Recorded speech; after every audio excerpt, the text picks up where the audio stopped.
wonderful. Oh, Sister Katie was so magnificent. Brother Tafar was wonderful. And, of course, Sister Margaret Kimberly from Black Agenda Report. Our dear Brother Glenn Ford, let us never, ever forget Brother Glenn Ford, one of the towering figures, if not the most important revolutionary journalist and intellectual of his generation. And what they were able to do is create a cacophony of voices. See, I come from a people, the black people, that lifts every voice is our anthem. You can't be a blues man without lifting your voice. You can't be a jazz woman without lifting your voice. You can't be an echo, just an extension of an echo chamber. You got to find your voice.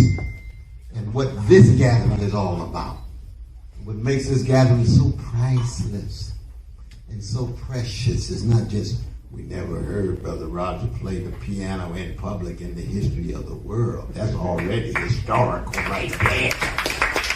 But the fact that he was able to do it with such a humility such that his voice bounced off against the voices of all of us, because we here to keep the focus on truth, and the condition of truth is to allow suffering to speak on goodness, which means we keep track of the evil, of imperial evil, be it AFRICOM in Africa, be it drones dropped on innocent brothers and sisters in Yemen, in Somalia, in Pakistan, and Afghanistan, be it predatory capitalism and the crimes on Wall Street of market manipulation and insider trading and fraudulent activities and predatory lending, be it white supremacy and all of its viciousness on every level of male supremacy, homophobia, transphobia. These are not just abstractions. These are lived experiences of people who are what? Resisting, fighting radically against the grain.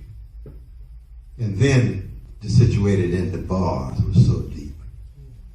Because I'm sure Brother Roger knows that the greatest play ever written, which is The Indictment of American Empire, was written by an Irish genius named Eugene O'Neill. Right around the corner, Harry Hope Saloon, the Iceman cometh. The Iceman cometh. Hickey, a salesman, not the genius of Arthur Miller, the death of a salesman that sells products. But Hickey was a seller of dreams. And those dreams were lies, and those lies revealed crimes. That's what WikiLeaks about. That's what Brother Julian is about. The lies that reveal crimes. And no regime, no status quo, no empire, no predatory capitalist regime wants to hear the lies about itself exposed in every corner of the globe. That's why he's in prison. That's why he's a political prisoner, Sister Margaret. Because he's a truth teller. He's a truth teller.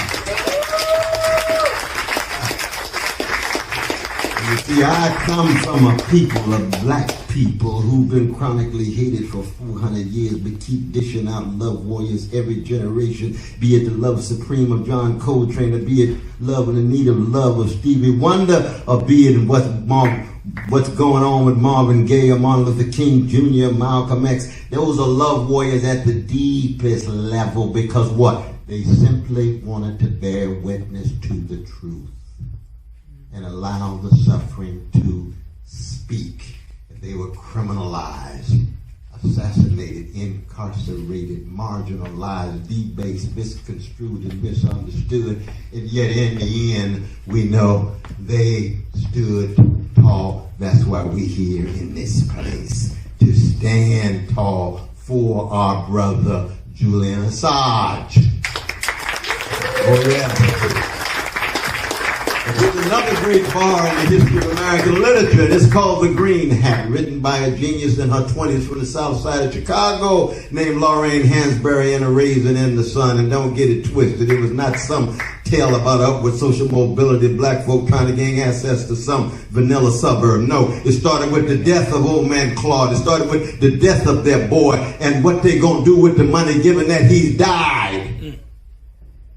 And Walter says, I can only gain access to strength when I go to the Green Hat and have that brother blowing that saxophone in such a way that I don't lose sight what it is to be part of a great people who resisted slavery and Jim Crow and Jane Crow and Jim Crow Jr. and Jane Crow Jr. today, and still holding on in a critique not just of discrimination, that's deodorized textbook analysis of America. We keep it funky like Bootsy Collins.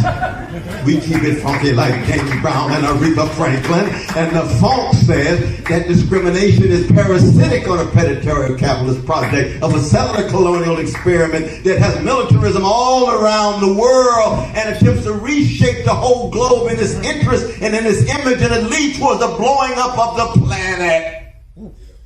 That's what we're talking about.